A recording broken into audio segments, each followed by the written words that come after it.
Hello everyone, मैं कल्पना अपने channel में आप सभी का स्वागत करती हूँ। तो चलिए चैप्टर स्टार्ट करते हैं। तो देखिए क्लास 10th का भूगोल हमारा चल रहा था, जिसके हम 3 पार्ट कवर कर चुके हैं। आज हम यानी 3 चैप्टर हम कवर कर चुके हैं। आज हम इसका 4 नंबर चैप्टर देखने वाले हैं। इसको भी हमने 2 पार्ट में डिवाइड किया हुआ था, तो इसका हम फर्स्ट पार्ट देख चुके हैं। अगर अभी तक आपने नहीं देखा है तो प्ले लिस्ट में जाके देख लीजिए। और आज हमें इसका सेकेंड पार्ट देखना है। तो आधा चैप्टर हमारा कंप्लीट हो चुका था, आज हमें इसका सेकेंड पार्ट देखना है। तो देखेंगे कि कहाँ से देखना है। चैप्टर आपका बहुत ज़्यादा इंपॉर्टेंट है, तो आप इसको पढ़ लीजिएगा। और कोई चीज़ समझ में नहीं आती है तो चैप्टर को एक बार फिर से रिपीट करके देखेंगे तो चीज़ें आपको क्लियर हो जाएंगी। देखिए इधर से हम लोगों को देखना था चैप्टर को, प्रौद्योगिकी और संस्थागत सुधार। तो देखते हैं आखिर इसमें है क्या। जैसा कि पहले बताया गया है कि भारत में कृषि हजारों वर्षों से की जा रही है, ठीक है। पहले जो है सब लोग कृषि पर ही निर्भर थे, परंतु प्रौद्योगिकी और संस्थागत परिवर्तन के अभाव से लगातार भूमि संसाधन के प्रयोग से कृषि का विकास अवरुद्ध हो जाता है। क्या हो रहा है इधर पर? कृषि का विकास अवरुद्ध हो रहा है तथा इनकी जो गति है मंद हो रही है। यानी ये जो आपका कृषि है इसकी जो है आपकी इसमें प्रभाव पड़ रहा है, ठीक है। और इसका जो विकास है वो कैसा हो रहा है? अवरुद्ध हो रहा है। सिंचाई के साधनों का विकास होने के उपरांत भी देश के एक बहुत बड़े भाग में अभी भी किसान खेतीबाड़ी के लिए मानसून और भूमि की प्राकृतिक उर्वरकता पर निर्भर है। यानी इसके कहने का क्या मतलब है कि सिंचाई के साधन है भारत में, ठीक है। और इधर पे आपकी टेक्नोलॉजी भी है, ठीक है। और आपकी खाद वगैरह भी बनाई जाती है, लेकिन इधर पे कुछ बड़े मतलब बहुत बड़े भाग में अभी भी कहाँ क्या है, खेती बाड़ी के मामले में लोग बाग मानसून पर निर्भर रहते हैं कि मानसून आएगा हम इसकी सिंचाई नहीं करेंगे, मानसून आएगा तो खेती करेंगे, ठीक है। भूमि की उर्वरकता यानी प्राकृतिक उर्वरकता, यानी हम देखते हैं कि भूमि यहाँ की उपजाऊ है तो वहाँ पे हम खेती कर लेंगे, और अगर वहाँ की भूमि थोड़ी बहुत कम उपजाऊ है तो हम उसमें खाद नहीं डालेंगे, ठीक है। यानी हम पूरा प्रकृति पर निर्भर रहेंगे, पूरा प्राकृतिक तरीके से, ठीक है। कुछ क्षेत्र अभी भी इस प्रकार के हैं। बढ़ती हुई जनसंख्या के लिए यह एक महत्वपूर्ण चुनौती है, ठीक है। बढ़ती हुई जनसंख्या के लिए एक ऐसी चुनौती है, बहुत ही महत्वपूर्ण चुनौती बन चुकी है। 60% से भी अधिक लोगों को आजीविका प्रदान करने वाली कृषि में कुछ गंभीर तकनीकी एवं संस्थागत सुधार लाने की आवश्यकता है।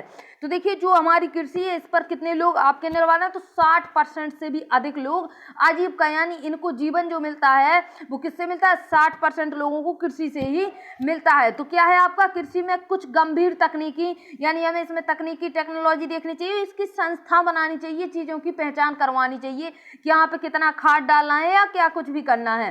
स्वतंत्रता के पश्चात देश में संस्थागत सुधार करने के लिए जोतों की चकबंदी, सहकारिता तथा जमींदारी आदि समाप्त करने की प्राथमिकता दी गई।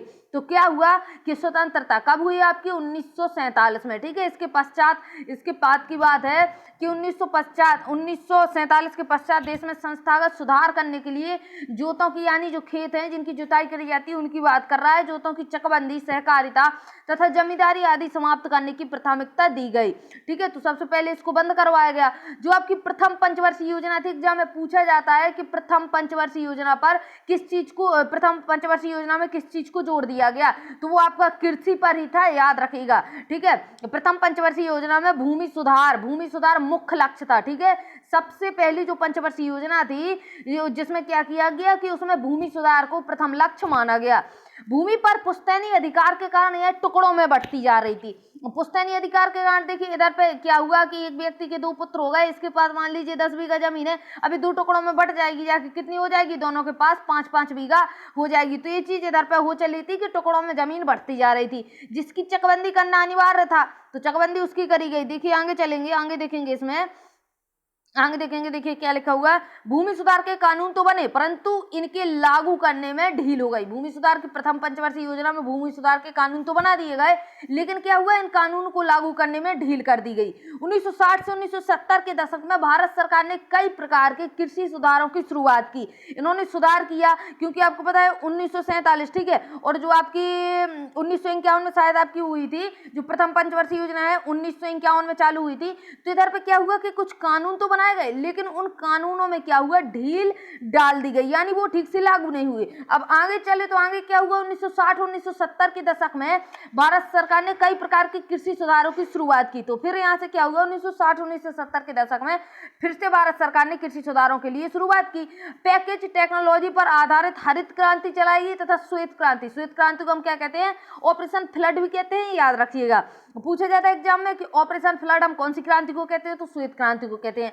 जैसे कृषि सुधार के लिए कुछ रणनीतियां आरंभ की गई। अब एक चीज और इधर पे आपके एग्जाम में पूछी जाती है कि हरित क्रांति, तो आप इसे हरा भरा समझ के आप इसको हो सकता है कि कृषि लगा दें, कुछ लोग इसको भी एनवायरमेंट करके चले आएंगे पर्यावरण से रिलेटेड, ठीक है। तो ऐसा नहीं है कि जो आपकी हरित क्रांति हो, जो आपकी श्वेत क्रांति चली थी, श्वेत क्रांति यानी ऑपरेशन फ्लड जो आपका चला था, दोनों किसके लिए चली थी, कृषि सुधार के लिए। तो दोनों चीजें आपको याद रखनी है, हरित क्रांति भी आपकी कृषि सुधार के लिए है और श्वेत क्रांति भी। श्वेत क्रांति और हरित क्रांति दोनों आपकी कृषि के लिए है। चलिए आगे देखिए, परंतु इसके कारण विकास कुछ क्षेत्रों तक ही सीमित रहा। हर जगह भारत में इस जो आपकी क्रांति चलाएंगे, इससे भी हर जगह देश में क्या हुआ, हर जगह विकास नहीं हो पाया, इससे भी कुछ सीमित क्षेत्रों में ही चल पाए। चलिए आगे देखते हैं। इसलिए फिर आगे क्या हुआ, अभी तो 1960-1970 का दशक था, अब एक और दशक आया आपका 1980 और 1990 के दशकों में व्यापक भूमि विकास कार्यक्रम शुरू किया गया। फिर से कार्यक्रम शुरू किए गए जो संस्थागत और तकनीकी सुधार पर आधारित था। अब इसमें क्या हुआ, इसमें संस्थागत सुधार किए गए और इसमें आपका टेक्निकल सुधार किए गए। टेक्निकल यानी तकनीकी सुधार भी इधर पे आपके किए गए। इस दिशा में उठाए गए कुछ महत्वपूर्ण कदमों में क्या था, सूखा, बाढ़, चक्रवात, आग तथा बीमारी के लिए फसल बीमा के प्रावधान और किसानों को कम दर पर ऋण सुविधाएं प्रदान करने के लिए ग्रामीण बैंकों, सहकारी समितियों और बैंकों की स्थापना शामिल है। अब इसमें क्या हुआ, जो आपका 1980 और 1990 का जो दशक था, देखो उसमें क्या क्या चीजें दिखी गई कि उसमें सूखा के लिए जो है आपका किया गया कि अगर सूखा होता है तो किसानों को मुआवजा दिया जाएगा। बाढ़ में भी अगर फसल बर्बाद होती है, चक्रवात में भी फसल बर्बाद होती है, गलती से आग बाग लग जाती है, या फिर बीमारी यानी फसल में कोई बीमारी लग जाए, ठीक है, तो फसल खराब हो जाएगी आपकी। तो अगर ये सब चीजें होती हैं तो उससे क्या हुआ, फसल बीमा के प्रावधान किए गए और किसानों को कम दर पर ऋण सुविधाएं कराई गई, यानी उनसे जो रेट है वो कम लिया जाएगा, ठीक है। तो और क्या हुआ, ग्रामीण बैंकों से और सहकारी समितियों तथा बैंकों की स्थापना की गई। तो ये ऋण वगैरह लेने के लिए या फिर सूखा, बाढ़, चक्रवात कुछ आता है तो उसका पैसा आने के लिए क्या किया गया, ग्रामीण बैंकें, सहकारी बैंकें और बैंकों की स्थापना करवाई गई। अब देखिए आगे, किसानों के लाभ के लिए भारत सरकार ने किसान क्रेडिट कार्ड तथा व्यक्तिगत दुर्घटना बीमा योजना की शुरुआत करी।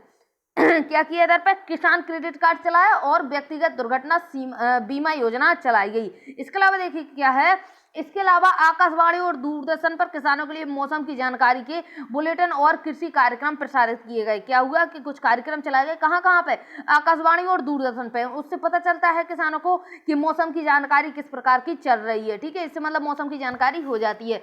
किसानों को बिचौलियों और दलालों के शोषण से बचाने के लिए न्यूनतम सहायक मूल्य और कुछ महत्वपूर्ण फसलों के लाभदायक खरीद मूल्यों को सरकार घोषणा करती है, ठीक है। तो ये सब चीजें हुई कि बिचौलिए और दलाल जो होते थे बीच में पैसा खा लेते थे, उससे बचने के लिए ये सब चीजें चलाई गई। अब देखिए भूदान, ग्रामदान, तो क्या है आपका भूदान और ग्रामदान, नाम से ही आपको समझ में आ रहा होगा कि भूदान यानी भूमि का दान और ग्रामदान यानी गांव का दान, ठीक है। तो चलिए आगे देखते हैं क्या है इसमें।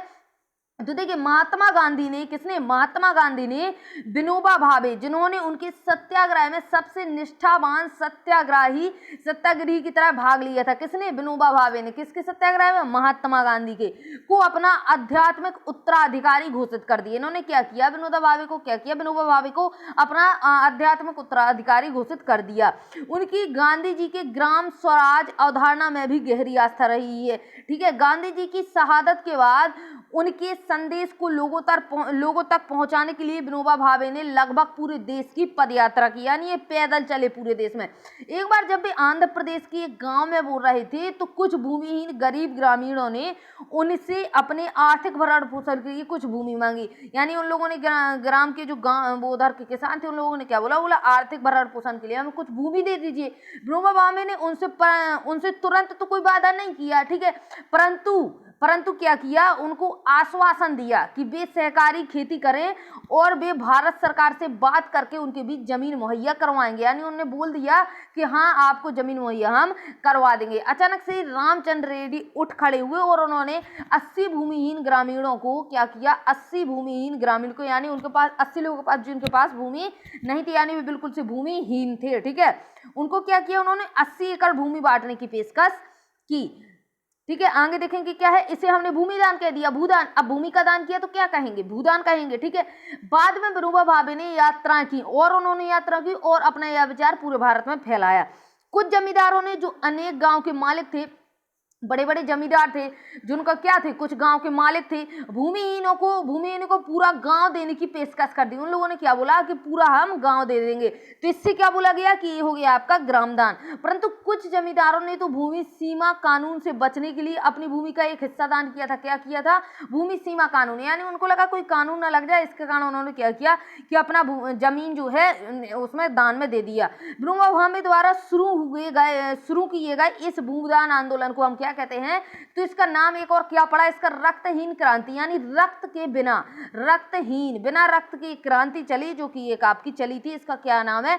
भूदान ग्रामदान। याद रखिए कि भूदान ग्रामदान को हम एक और नाम देते हैं, जिसका नाम क्या है? रक्तहीन क्रांति। अब आगे देखेंगे तो देखिए क्या है, कृषि की राष्ट्रीय अर्थव्यवस्था, रोजगार और उत्पादन में योगदान। फिर से देखिए इसको, कृषि की राष्ट्रीय अर्थव्यवस्था, यानी जो कृषि है इससे हमारी अर्थव्यवस्था पर क्या प्रभाव पड़ रहा है, इससे रोजगार क्या है, इसका उत्पादन, ठीक है, और ये सब चीज में अर्थव्यवस्था का क्या योगदान, अर्थव्यवस्था में इन सब चीजों का क्या योगदान है। देखिए कृषि भारतीय अर्थव्यवस्था की रीढ़ की हड्डी रही है। क्या रही है? ये रीढ़ की हड्डी रही है। रीढ़ की हड्डी यानी मतलब देखिए किसी की रीढ़ की हड्डी नहीं होगी तो वो इंसान सीधा खड़ा ही नहीं हो सकता है। तो वही चीज है कि अगर कृषि क्या रही है, हमारी भारतीय अर्थव्यवस्था में रीढ़ की हड्डी रही है, यानी ये रीढ़ की हड्डी टूटती है तो क्या होगा, हमारी अर्थव्यवस्था गिर जाएगी। चलिए आगे देखेंगे, सकल घरेलू उत्पाद। सकल घरेलू उत्पाद को क्या बोलते हैं आप लोग?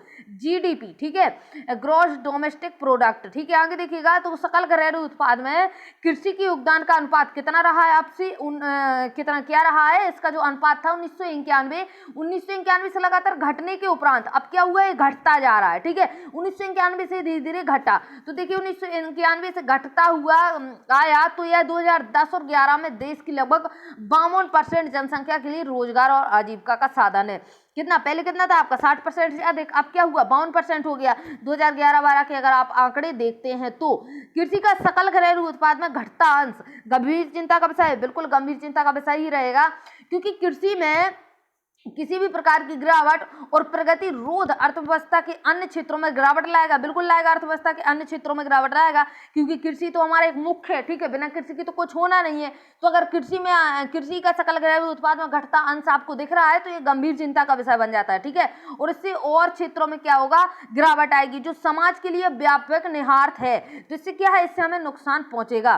कृषि के महत्व को समझते हुए भारत सरकार ने इसके आधुनिकीकरण के लिए भरसक प्रयास किए। अब जब कृषि के लिए क्या हुआ, भारत सरकार ने इसको समझा, तो इसका महत्व समझा, तो इसका आधुनिकीकरण किया। आधुनिकीकरण क्या किया? आधुनिकीकरण के लिए भरसक प्रयास किया, यानी इसको अच्छा बनाने के लिए बहुत ज्यादा प्रयास करेगा, ठीक है। भारतीय कृषि में सुधार के लिए भारतीय किसान अनुसंधान परिषद व कृषि विश्वविद्यालयों की स्थापना करवाई गई, यानी क्या हुआ, इस अनुसंधान खुलवाए गए, ठीक है, अनुसंधान खुलवाए गए, कृषि के लिए विश्वविद्यालय खुलवाए गए ताकि बच्चे इसकी पढ़ाई करें और इसमें क्या है, इसके उत्पादन में वृद्धि हो सके। पशु चिकित्सा सेवाएं खुलवाई गई, अगर पशुओं को कुछ होता है तो उसको सेवाएं दी जाएंगी, ठीक है। पशु प्रजनन केंद्र की स्थापना करी गई। बागवानी विकास हुआ, यानी बागवानी करवाई गई, बाग लगवाए गए। मौसम विज्ञान बनवाया गया। मौसम विज्ञान यानी हमें पता चल जाएगा कि मौसम किस प्रकार का चल रहा है, तो मौसम विज्ञान और मौसम के पूर्वानुमान के क्षेत्र के अनुसंधान तथा विकास को वरीयता दी गई। तो क्या हुआ कि हमें सब पता चल जाता है कि मौसम किस टाइम आने वाला है, तो मौसम के पूर्वानुमान यानी मौसम के पहले हम अनुमान लगा सकते हैं। तो ये सब चीजें क्या हुआ, इन सब चीजों का विकास हुआ, इनको वरीयता दी गई। चलिए आगे देखते हैं। अब इसमें क्या लिखा हुआ है, क्रियाकलाप छोटा सा लिखा हुआ, आप लोग खुद समझ सकते हैं कि ज्ञात कीजिए कि भारतीय किसान अपने बेटे को किसान क्यों नहीं बनाना चाहता है। तो आप इसको समझ सकते हैं कि क्यों नहीं बनाना चाहता है। चलिए आगे देखते हैं। इसमें तालिका दी हुई है, इसको बाद में देखेंगे। पिछले वर्षों में सकल घरेलू उत्पाद में वृद्धि हुई है। पिछले वर्षों में क्या हुआ है, जीडीपी में वृद्धि हुई है, परंतु इससे देश में पर्याप्त मात्रा में रोजगार के अवसर उपलब्ध नहीं हुए। अगर आप बोलें तो वो रखा है इसमें कि पिछले वर्षों की अपेक्षा जीडीपी में वृद्धि तो हो गई, लेकिन फिर भी क्या हुआ कि जो रोजगार के अवसर है वो पूरी तरह से 100% उपलब्ध नहीं हुए हैं। कृषि में विकास दर कम हो रही है। कृषि में विकास दर यानी कृषि का विकास जो हो रहा है वो थोड़ी दर कम हो रही है, जो कि एक चिंताजनक स्थिति है। तो बिल्कुल चिंताजनक स्थिति रहेगी। अब कृषि में जब विकास दर घट रही है, यानी दिन पे दिन क्या हो रहा है, कृषि कम होती जा रही है, तो उसमें चिंता का विषय तो रहेगा ही। वर्तमान में भारतीय किसान को अंतर्राष्ट्रीय प्रतिस्पर्धा में एक बड़ी चुनौती का सामना करना पड़ रहा है। यानी अगर हम अंतर्राष्ट्रीय लेवल पर देखें तो क्या है आपका कि इसमें चुनौती हुई है, देखिए कृषि सेक्टर में विशेष रूप से करना पड़ रहा है। और हमारी सरकार सरकार कृषि सेक्टर में विशेष रूप से क्या है, सिंचाई, ऊर्जा, ग्रामीण सड़कों, मंडियों और यंत्रीकरण में सार्वजनिक पूंजी के निवेश को कम करती जा रही है। यानी सरकार भी क्या कर रही है, इन सब चीजों में जो पूंजी निवेश है, जो पूंजी लगा रही थी उसको थोड़ा कम कर रही है, क्योंकि इंडस्ट्री की तरफ मूव ऑन हो चुकी है। देखिए रासायनिक उर्वरकों पर सहायकी आपको होता है सब्सिडी, ठीक है, सब्सिडी जो आपको मिलती है उसको कहते हैं हम सहायकी। रासायनिक उर्वरकों पर सहायकी यानी इस पे सरकार हमें सब्सिडी देती है, लोग बाग नहीं, सरकार किसको, किसानों को देती है। तो देखिए सब्सिडी कम करने से उत्पादन लागत बढ़ रही है, यानी सब्सिडी कम तो क्या है, आपकी उत्पादन लागत बढ़ रही है। इसके अतिरिक्त कृषि उत्पादों पर क्या हो रहा है, आयात कर घटने से भी देश में कृषि पर हानिकारक प्रभाव पड़ रहा है। इसको समझिए क्या है कि जो आपके कृषि उत्पादों पर आयात यानी क्या हो रहा है, आयात यानी जो दूसरे देशों से हम चीजें आयात कर रही हैं खाने वाली, कृषि वाली, तो उसमें क्या है कि कृषि उत्पादों पर आयात कर, यानी क्या है कि अगर उस पे हमारी सरकार आयात पे कर नहीं लगा रही है तो क्या है कि जो दूसरे देशों का माल है वो हमारे देश में बिकेगा, और जब हमारे देश में माल बिकेगा तो क्या होगा, हमारे देश की कृषि पर प्रभाव पड़ेगा। तो कैसा प्रभाव पड़ेगा, हानिकारक प्रभाव पड़ेगा, क्योंकि दूसरे देशों की चीजें हमारे देश में बिकना स्टार्ट हो जाएंगी और हमारे देश की चीजें क्या है, हमारे देश में ही नहीं बिकेगी ठीक से। इसलिए इसका जो कार्य घटने से हमें प्रॉब्लम होगी। आगे देखिए क्या है, किसान कृषि में पूंजी निवेश कम कर रहे हैं, जिसके कारण कृषि में रोजगार घट रहे हैं। अब पूंजी निवेश कम करेंगे तो रोजगार तो घटेंगे ही, नॉर्मल बात है। अब आगे देखेंगे इसमें क्या लिखा हुआ है, किसान अनेक समस्याओं से जूझ रहा है और कृषि भूमि घट रही है, यानी कृषि के लिए जो भूमि है वो घट रही है। तो क्या हम रोजगार के विकल्प अवसरों के बारे में सोच सकते हैं, सोच लीजिए आप लोग। अब इसमें एक चीज और लिखी हुई है, देश के अनेक राज्यों में किसान आत्महत्या क्यों कर रहे हैं, तो ये भी नॉर्मल है, आप लोग सोच सकते हैं कि आखिर क्यों कर रहे हैं। आए दिन क्या अखबार में आता है आपका न्यूज़पेपर में, तो उसको पढ़ सकते हैं। अब देखिए खाद्य सुरक्षा क्या होता है, खाद्य सुरक्षा, खाद्य यानी खाने वाली चीजों की हम सुरक्षा किस प्रकार से कर सकते हैं। देखिए आप जानते हैं कि भोजन एक आधारभूत आवश्यकता है, नॉर्मल है बात के, अगर भोजन आपको नहीं मिलता है तो आप क्या कुछ करेंगे, कुछ नहीं कर पाएंगे, ठीक है। तो एक आधारभूत आवश्यकता यानी हम हर इंसान को चाहिए, और देश के प्रत्येक नागरिक को ऐसा भोजन मिलना चाहिए जो न्यूनतम पोषण स्तर प्रदान करे, ठीक है। यानी ऐसा भोजन चाहिए लोगों को जिसमें पोषण का स्तर भी ठीक ठाक हो, ऐसा नहीं है कि बिल्कुल उसमें पोषण तत्व तो हो ही ना। यदि हमारी जनसंख्या के किसी भाग को यह उपलब्ध नहीं होता है तो वह खंड खाद्य सुरक्षा से वंचित है। यानी इनका कहने का मतलब है कि हमारे देश का जो पूरा है उसका अगर एकाध खंड को भोजन प्राप्त नहीं होता है तो क्या है कि वो भोजन से वंचित है, यानी उसको खाद्य सुरक्षा से वंचित रख दिया गया है, उस तक भोजन नहीं पहुंच रहा है। हमारे देश के कुछ प्रदेशों विशेषता आर्थिक दृष्टि से कम विकसित राज्य, यानी आर्थिक दृष्टि से जब वो विकसित नहीं यानी गरीब है, तो क्या है आपका कि आर्थिक दृष्टि से कम विकसित राज्य जहां अधिक निर्धनता व्याप्त है। अब उधर पे क्या है, जब आर्थिक दृष्टि से उसका विकास कमजोर है राज्य का, तो क्या है उधर पर निर्धनता ही रहेगी, यानी गरीबी रहेगी। वहां उन लोगों को अनुपात अधिक है जिन्हें खाद्य सुरक्षा प्राप्त नहीं है, तो वहीं पे तो उन लोगों का अनुपात ज्यादा आएगा, क्योंकि वहां पे तो वैसे ही गरीबी है, ठीक है। तो वहां पे जो खाद्य सुरक्षा है वहां पे अपने आप कम हो जाएगी, क्योंकि वो लोग उतना नहीं कर पाते हैं कि वो लोग खाना खा सकें। देश के सुदूर क्षेत्रों में प्राकृतिक आपदाओं और अनिश्चित खाद्य आपूर्ति की भी अधिक संभावना होती है। क्या होता है, देश के अगर सुदूर क्षेत्रों की बात करें तो क्या होता है, वहां पे प्राकृतिक आपदा यानी प्राकृतिक आपदा आपकी क्या होती है, सूखा, बाढ़, आपका झंझावात बहुत सारी होती है, ठीक है। और अनिश्चित खाद्य आपूर्ति यानी अनिश्चित तरीके से खाद्य आपूर्ति नहीं हो पा रही है, तो वहां पे क्या इन सब चीजों में क्या है, उधर पे अधिक संभावना है। समाज के सभी वर्गों को खाद्य उपलब्धता सुनिश्चित कराने के लिए हमारी सरकार ने सावधानी पूर्वक राष्ट्रीय खाद्य सुरक्षा प्रणाली की रचना की है। तो सरकार ने सब किया हुआ है। इसके दो घटक है, देखिए बफर स्टॉक है एक आपका बफर स्टॉक, और दूसरा आपका सार्वजनिक वितरण प्रणाली, यानी सार्वजनिक यानी सबको मिलनी चाहिए। देखिए आगे जैसा कि आप जानते हैं कि सार्वजनिक वितरण प्रणाली एक कार्यक्रम है, तो बिल्कुल एक कार्यक्रम है आपका एक, जो ग्रामीण और नगरीय क्षेत्रों में खाद्य प्रदान और अन्य आवश्यक वस्तुएं सस्ती दरों पर उपलब्ध कराई जाती हैं। तो एक आपका सार्वजनिक वितरण प्रणाली से क्या मतलब है, कोई चीज महंगी है तो उसको क्या है, सब लोग नहीं खरीद सकते, लेकिन अगर उसको हम थोड़ा कुछ लोगों के लिए सस्ती कर दें तो वो लोग आराम से इसको खरीद सकते हैं, ठीक है। जैसे देखिए भारत की खाद्य सुरक्षा नीति का प्राथमिक उद्देश्य सामान्य लोगों को खरीद सकने योग्य कीमतों पर खाद्यान्नों की उपलब्धता को सुनिश्चित कराना है। सबसे पहले इसका उद्देश्य क्या है इसका सबसे पहला उद्देश्य जो खाद्य सुरक्षा नीति का प्राथमिक उद्देश्य देखिए, सामान्य लोगों यानी जो नॉर्मल लोग हैं उनको खरीद सकने योग्य कीमतों पर, यानी वो उनका पास जो पैसा है उससे वो चीजों को खरीद सके, ऐसी सुविधा उपलब्ध कराना है, ठीक है। जिससे निर्धन भोजन प्राप्त करने में समर्थ हो सके, यानी जिसके पास धन कम है वो भी क्या कर सके, भोजन पा सके।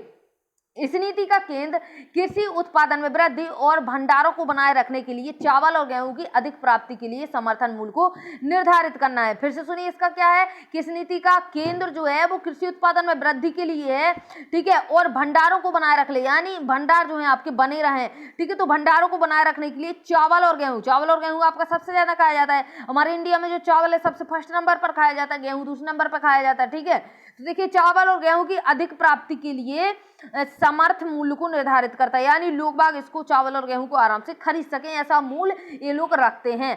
खाद्यान्नों की अधिक प्राप्ति और भंडारण की व्यवस्था फूड ऑपरेशन ऑफ इंडिया करती है। कौन करता है? फूड ऑपरेशन ऑफ इंडिया करती है, जबकि इसके वितरण को सार्वजनिक वितरण प्रणाली सुनिश्चित करती है।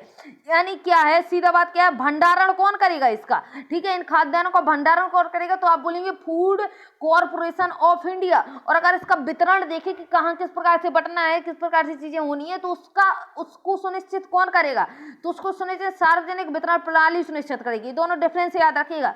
भारतीय खाद्य निगम क्या है आपका, एफसीआई, ठीक है। भारतीय खाद्य निगम सरकार द्वारा घोषित न्यूनतम समर्थक मूल्य पर किसानों से खाद्यान्न प्राप्त कराती है।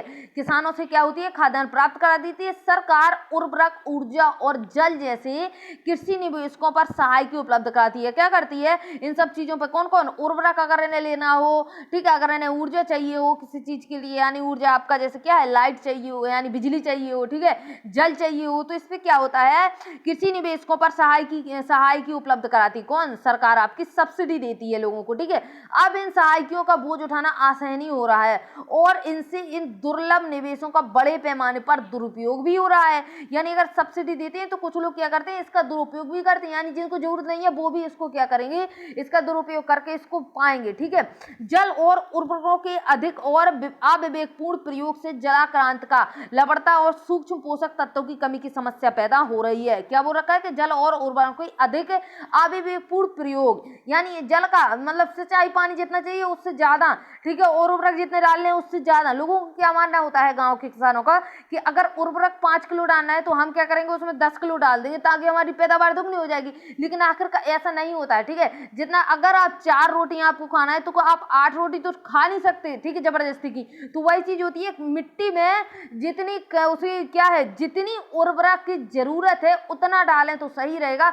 अगर चीजें ओवर होती है तो चीजें डिस्टर्ब रहेंगी, ठीक है। कोई भी चीज हो अगर जरूरत से ज्यादा ली जाती है तो वो क्या होता है, डिस्टर्ब कर देती हैं। तो वही चीज है कि जल और क्रांतकों के अधिक और अविवेकपूर्ण प्रयोग, यानी जरूरत से ज्यादा इसका प्रयोग में क्या हो रहा है, जल क्रांत का, यानी जल भी पता है खराब होता है आपका। अगर आप देखिए 5 किलो उधार पे उर्वरक डालना है, आपने डाल लिया 10 किलो, अब इसमें क्या होगा कि जो 5 किलो है वो तो पौधा ले लेंगे, मिट्टी ले लेगी, लेकिन जो 5 किलो है वो कहाँ जाएगा, वो जल में बह के चला जाएगा। तो उससे जल का जो स्तर है वो खराब होता है, ठीक है। और क्या है, लवणता और सूक्ष्म जीव, और एक चीज और होती है, आपके सूक्ष्म जीव मरने लगते हैं, ठीक है। तो देखिए क्या होता है, लवणता और सूक्ष्म जीव पोषक तत्वों की कमी की समस्या पैदा हो जाती है, पैदा हो गई है, ठीक है।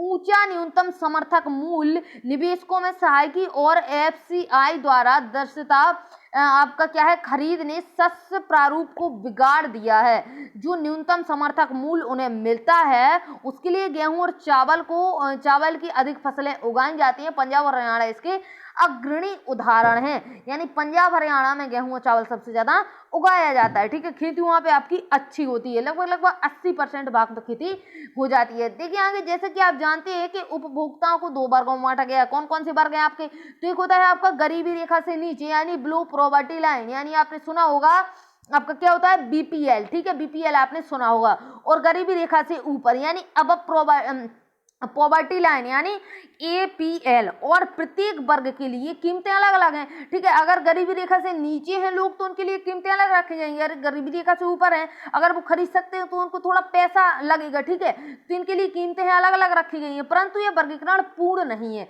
ये क्या है, अच्छे से वर्गीकरण नहीं है। क्यों नहीं है, इसको देखिए, क्योंकि इससे अनेक हकदार गरीब लोग क्या करते हैं, पीबीएल वर्ग से बाहर हो चुके हैं। क्या है कि जो गरीबी रेखा से कम के लोग हैं उनको क्या है, कुछ लोगों को वो चीज मिल ही नहीं रही है जो सरकार उनको पहुंचा रही है।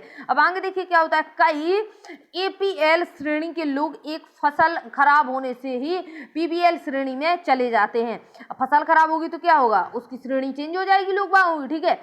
अब देखिए आगे, और प्रशासकीय दृष्टि से ऐसे परिवर्तनों को समायोजित करना कठिन हो जाता है। अभी जो परिवर्तन देखिए, अगर एक साल में लोगों की फसल खराब होती है, जल गई, सूखा पड़ गया या मतलब कुछ भी हो गया, यानी प्राकृतिक आपदा आ गई, तो एकदम से लोग क्या करेंगे, जो गरीबी रेखा से आपकी है उससे नीचे आ जाएंगे। ठीक है, पहले क्या थे, गरीबी रेखा से ऊपर थे और खिसक के एक साल के अंदर गरीबी रेखा के नीचे चले जाएंगे। अभी जो आंकड़े हैं वो प्रशासनिक दृष्टि से क्या हो गया, आपके प्रशासकीय दृष्टि से ऐसे परिवर्तन आपके समायोजित करना कठिन हो जाएगा। यानी हर साल तो ऐसे परिवर्तन आपके होंगे नहीं, कार्ड जो है आपके एक बार बन जाते हैं। ठीक है, यदि सरकार, आगे देखिए, यदि सरकार उपयुक्त कृषि अवसंरचना ऋणों की सुविधा उपलब्ध कराती है, तो नई प्रौद्योगिकी के प्रयोग को बढ़ावा देती है, तो प्रत्येक जिला और ब्लॉक को खाद्यान्नों की पैदावार में आत्मनिर्भरता बनाया जा सकता है। यानी क्या है, प्रौद्योगिकी अगर बढ़ावा देती है तो जिला, ब्लॉक, गांव को क्या किया जा सकता है, खुद में उसको आत्मनिर्भर बनाया जा सकता है।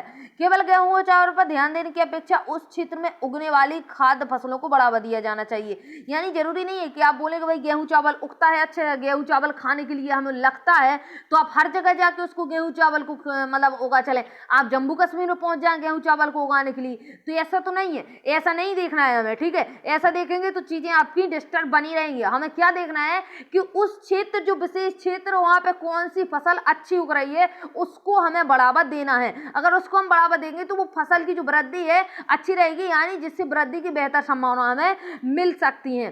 सिंचाई सुविधा और विद्युत उपलब्ध करवाने जैसे आवश्यक अवसंरचना को बढ़ावा कृषि में क्या है, कृषि में निजी पूंजी निवेश को बढ़ावा मिलेगा। यानी उससे क्या होगा, आपको निजी पूंजी निवेश में बढ़ावा मिल जाएगा। अब देखिए, सतत पोषणीय आधार पर खाद्यान्न उपलब्ध में वृद्धि, ठीक है, खाद्यान्न उत्पादन में वृद्धि और अनाजों के व्यापक को बंधन से मुक्ति से भारी मात्रा में रोजगार पैदा होंगे और ग्रामीण क्षेत्रों में गरीबी भी हटेगी। अब इससे क्या मतलब है आपका, कि अगर कृषि अच्छी होती है तो गरीबी, जो आपका ग्रामीण क्षेत्र, वहां से गरीबी भी हट जाएगी और हमारी जो रोजगार भी मिल जाएंगे और कृषि का जो है उत्पादन भी अच्छा हो जाएगा।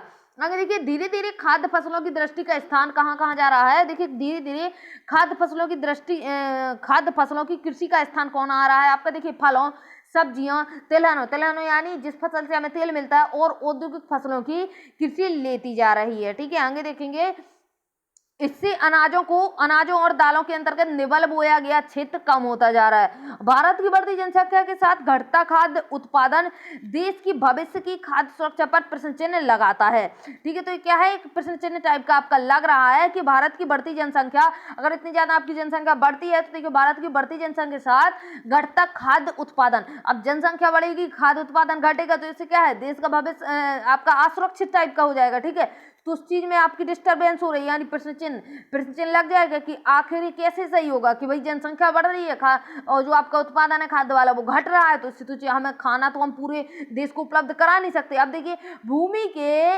आवासन यानी हाउसिंग इत्यादि, जैसे कि आपका गैर कृषि भू उपयोग और कृषि के बीच बढ़ती भूमि की स्पर्धा के कारण बोए गए निबल क्षेत्र में कमी आ रही है। यानी जो आपका बोया गया बीज जिस प्रकार से बोया जाता था उस क्षेत्र में कमी आ रही है।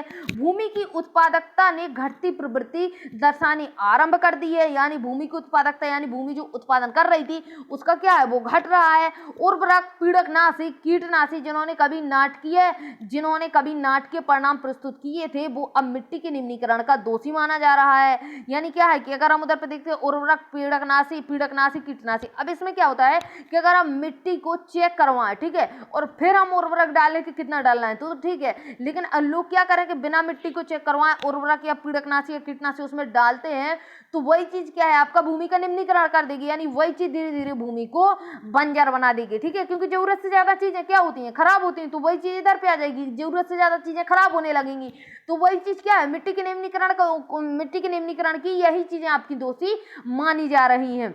जल की कालिक कमी के कारण सिंचित क्षेत्र में कमी आई है। अब देखिए, जल की कमी होगी तो जो क्षेत्र सिंचित हो रहा है उधर पे अगर कमी आती है तो क्या है, वो सिंचाई के लिए सिंचाई उधर पे नहीं हो पाएगी।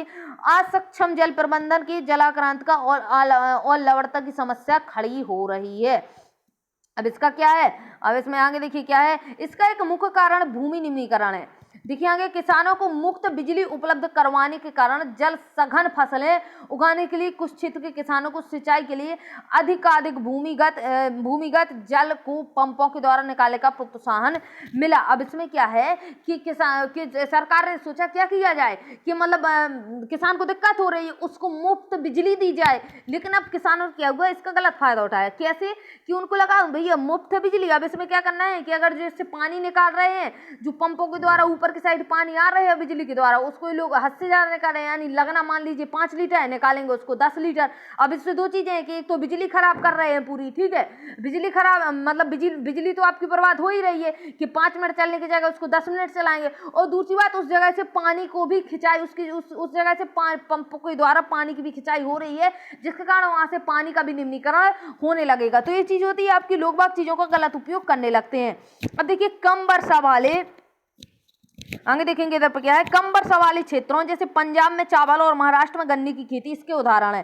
तो इधर पे क्या है आपका कि इधर पे पंजाब में क्या है, चावल की खेती और महाराष्ट्र में गन्ने की खेती होती है। अब आगे देखिए, इससे भूमिगत जल भ्रंत में जल का भंडारण कम हो रहा है। तो बिल्कुल भाई जल का भंडारण तो कम होगा ही, जो चाहिए पानी जितना उससे ज्यादा निकालेंगे तो जल का भंडारण कम होगा। या भाई ये पाइपलाइन अपनी आप चल रही है, कोई नहीं पानी बहा रहा है, उससे कोई मतलब ही नहीं है, क्योंकि सरकार जो है बिजली फ्री दे रही है, तो उससे क्या होगा, जल का भंडारण कम हो जाएगा। ठीक है, परिणाम स्वरूप कई कुएं और नलकूप सूख चुके हैं। तो कुछ जगहों में कैसे परिणाम मिल चुके हैं, इस वजह से बिजली फ्री देने से कुछ जगह में कैसे परिणाम आपको मिल चुके हैं कि नल और जलकूप सूख चुके हैं। इससे सीमांत और छोटे किसान कृषि छोड़ने पर मजबूर हो गए हैं। अब क्या होगा कि वहां पे जो अब इन लोगों ने क्या किया, पहले तो उसका गलत उपयोग किया, ठीक है, बिजली का और पानी का। अब जब वहां पे सूखा हो गया तो अब उधर से जगह छोड़ देंगे, क्योंकि वो जगह तो आपकी ना तो उधर पे पानी है और ना ही जगह आपकी उपजाऊ है, तो अब छोड़ना पड़ेगा क्योंकि सूख चुकी है जमीन अच्छे से। अब देखिए बड़े किसानों को उनके गहरे नलकूपों से अभी भी पानी उपलब्ध है।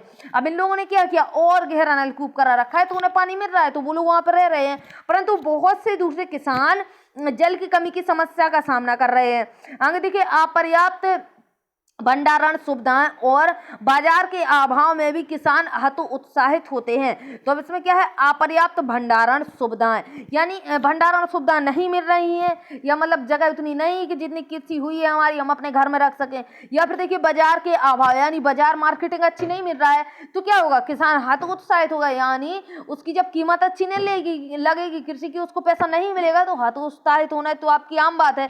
इस प्रकार किसान उत्पादन और बाजार की अनियमितता से बुरी तरह प्रभावित हो चुका है, यानी होते हैं, उससे क्या होता है, बहुत प्रभावित हो जाते हैं। यानी उत्पादन अच्छा ना हो, यानी फसल खराब हो जाए, या फिर क्या हो कि उत्पादन अच्छा हो, बाजार में कीमत है उनको अच्छी न मिले, यानी उसकी अनियमितता हो जाए। ठीक है, उनको दोहरा नुकसान उठाना पड़ता है, इससे उनको नुकसान भी हो जाता है।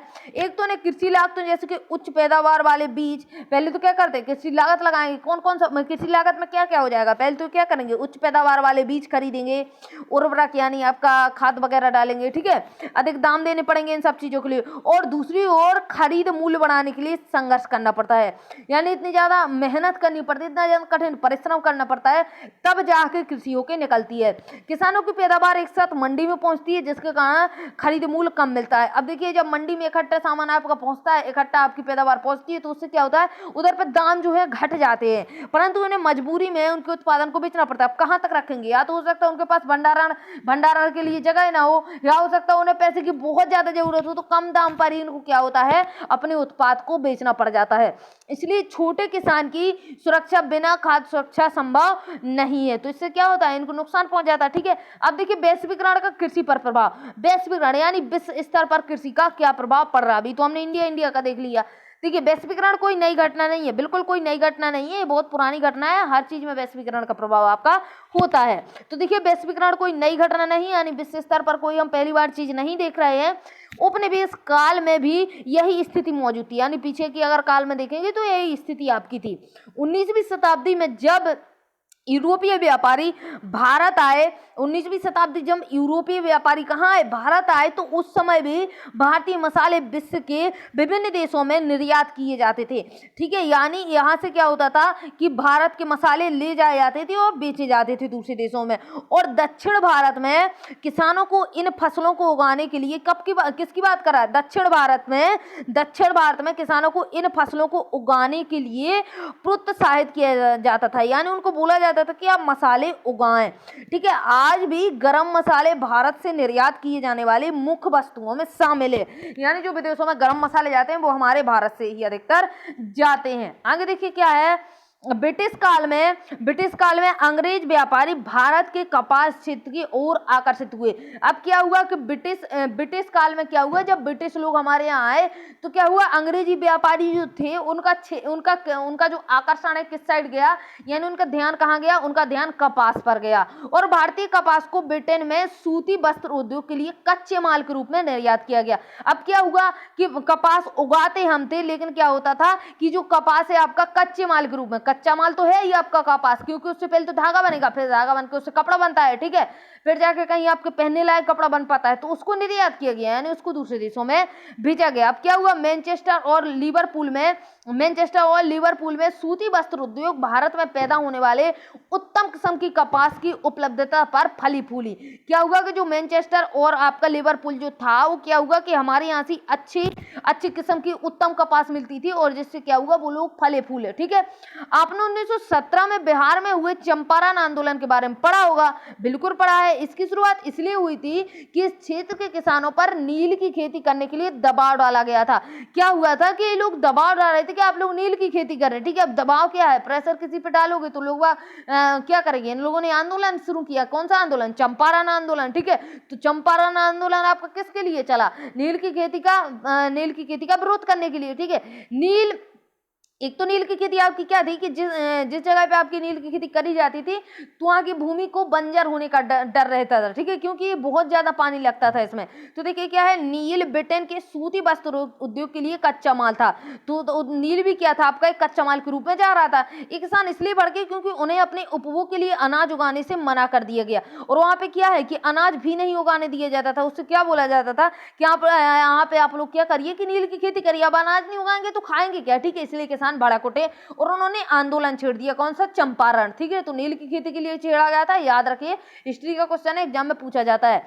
1990 के बाद वैश्वीकरण के स्तर भारतीय किसानों को नई चुनौतियों का सामना करना पड़ा। क्या हुआ, 1990 के बाद इनको नई चुनौतियों का सामना करना पड़ा। देखिए, चावल कपास रबड़ और आपका चाय, कॉफी, जूट और मसालों का मुख्य उत्पादक होने के बावजूद भारतीय किसान विश्व के विकसित देशों से स्पर्धा करने में असमर्थ थे। इधर पे क्या था, क्योंकि क्या था, आगे देखेंगे तो देखिए, क्योंकि उन देशों में कृषि को अत्यधिक सहायता दी जा रही थी, यानी अत्यधिक सब्सिडी दी जा रही थी, हमारे यहाँ उतनी ज्यादा नहीं दी जा रही थी। अब देखिए क्या है आपका, सागौन के क्लोन का ऊतक संवर्धन, यानी आपके क्या है, लैब में दिखाए गए हैं।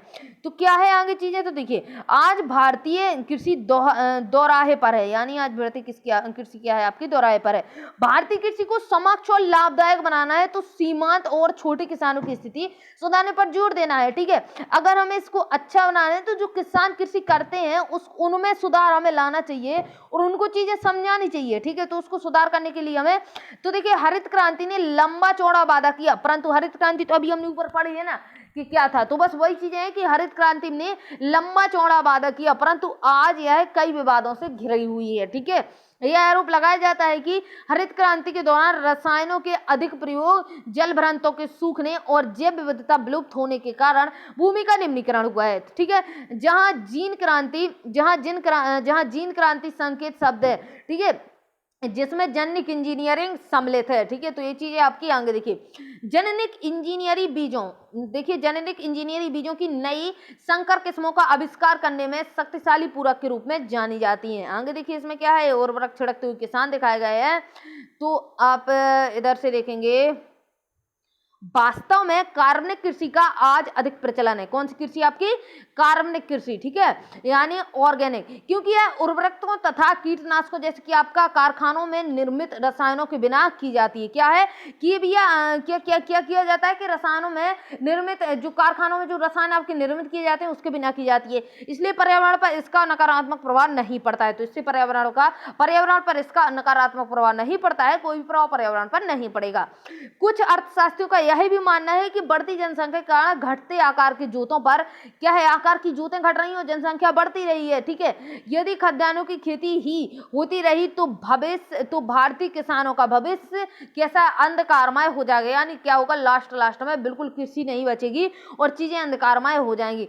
भारत में लगभग 60 करोड़ लोग लगभग 25 करोड़ हेक्टेयर भूमि पर निर्भर है, यानी लोग देखिए कितने, 60 करोड़, भूमि कितनी, 25 करोड़। ठीक है, इस प्रकार एक व्यक्ति के हिस्से में औसतन आधा हेक्टेयर से भी कम भूमि आ रही है। अगर हम औसत लगा ले तो आधा हेक्टेयर से भी कम भूमि आ जाएगी। भारतीय किसान को क्या है, शस्य वर्तन करना चाहिए और खाद्यान्नों के स्थान पर कीमती फसलें उगानी चाहिए, यानी हम बड़ी बड़ी कीमती फसलें उगाएं जिससे क्या हो कि अर्थव्यवस्था में शामिल हो सके। इससे आमदनी अधिक होगी और इसके कारण पर्यावरण निम्नीकरण में कमी आएगी। इसका क्या है, इसके साथ पर्यावरण में निम्नीकरण में कमी आ जाएगी। इससे आमदनी तो आपकी अधिक होगी लेकिन पर्यावरण के निम्नीकरण में कमी हो जाती है। फलों, औषधीय पौधों, बायोडीजल फसलें यानी आपका जट्रोफा और जोजोबा, फूलों और सब्जियों को उगाने के लिए चावल या गन्ने से बहुत अधिक सिंचाई की आवश्यकता होती है। अब देखिए पानी बहुत ज्यादा इनकी खेतियों में लगता है। अब इसकी खेती अगर हम करते हैं तो इसकी खेती में अगर पानी ज्यादा लगता है तो चीजें डिस्टर्ब होगी, पर्यावरण हमारा डिस्टर्ब होगा। भारत में जलवायु विविधता का विभिन्न प्रकार की कीमती फसलें उगाकर उपयोग किया जाता है। क्या बोल रखा है कि भारत में जो है जलवायु विविधता का विभिन्न प्रकार की कीमती फसलें उगाकर उपयोग किया जाता है, विभिन्न विभिन्न प्रकार की फसलें उगाई जाती है। तो चैप्टर तो आपका इधर पर समाप्त हो चुका है और कुछ लिखा हुआ है, अगर आप पढ़ना चाहें तो इसको पढ़ लीजिए। मैं तो इसको नहीं पढ़ूंगी क्योंकि टाइम जो आपका 40 मिनट हो चुका है और इसको आप खुद से पढ़ सकते हैं। चैप्टर आपका बड़ा था तो हमने 2 पार्ट में डिवाइड कर लिया हुआ है और देखिए इसके आप स्क्रीनशॉट कर लीजिए क्योंकि चीजें आपको क्या करनी है, इसमें क्या है आपका, अगर आप चैप्टर करते हैं तो क्वेश्चन करने जरूरी है। तो अगर आप चैनल पर नए हो, चैनल को अभी तक आपने सब्सक्राइब नहीं किया तो चैनल को सब्सक्राइब करके बगल में लगे बेल आइकन को प्रेस कर लीजिएगा ताकि आप तक नोटिफिकेशन पहुंचे सबसे पहले। और इससे पहले मैं आपको बता दूं कि अगर चीजें आपको 1% भी समझ में आई हैं तो वीडियो को लाइक करे बिना नहीं जाना और साथ ही साथ इसको शेयर भी कर देना। तो ये चीज आपको क्या करनी है, ये आपको स्क्रीनशॉट करना है, कर लीजिए। अब चैप्टर हमारा आगे वाला है, आगे वाला चैप्टर देखेंगे। चैप्टर आपका चौथा नंबर था शायद, 4 नंबर, अब 5 नंबर चैप्टर पे हम मूव करेंगे। तो मिलेंगे कल 5 नंबर चैप्टर के साथ, तब तक के लिए जय हिंद जय भारत।